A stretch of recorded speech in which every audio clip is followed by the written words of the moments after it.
চাঁদপুরের কচুয়ার উজানি গ্রামের সাবেক ইউপি সদস্য আলমগীর হোসেনের পুত্র ছাত্রদল নেতা সুমনকে গ্রেফতারের প্রতিবাদে ও ওসিএম আব্দুল হালিমের প্রত্যাহারের দাবিতে হরতাল পালন করেছে বিএনপির একাংশের নেতাকর্মীরা।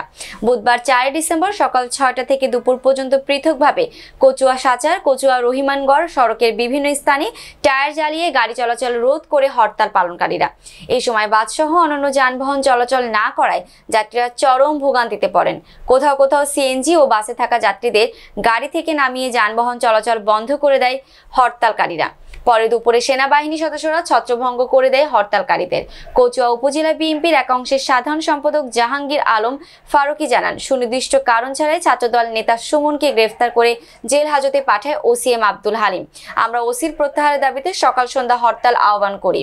ওসিএম আব্দুল হালিম বলেন, উজানি গ্রামের স্থানীয় দুই পক্ষের মারামারির ঘটনায় দায়েরকৃত মামলার আসামি হিসেবে সুমনকে মঙ্গলবার গ্রেফতার করা হয়। ওসি আসামি ছেড়ে না দেওয়ায় আমার বিপক্ষে অবস্থান নেয় কিছু নেতাকর্মীরা। ওসি এখনো নীরব ভূমিকা পালন করছে, তো সে নীরব ভূমিকা কেন, সেটার জন্য আমরা তাকে জিজ্ঞেস করার পরেও সে আমাদেরকে কোনো সদুত্তর দিতে পারছে না। আমরা চাই এই আওয়ামী লীগের প্রতিষ্ঠিত এই ওসি আলমগীর এম হালিম সাহেব আমাদের এই কচুয়া থেকে আমরা চাই তাকে প্রত্যাহার করা হোক অনতিবিলম্বে।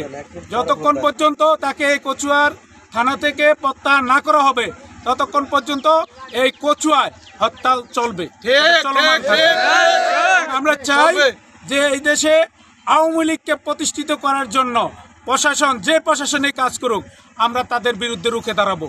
আপনারা জানেন যে এই দেশে ছাত্র জনতার যে গুলির সামনে গুলি খেয়ে রক্ত জড়িয়ে এই দেশকে স্বাধীন করা হয়েছে।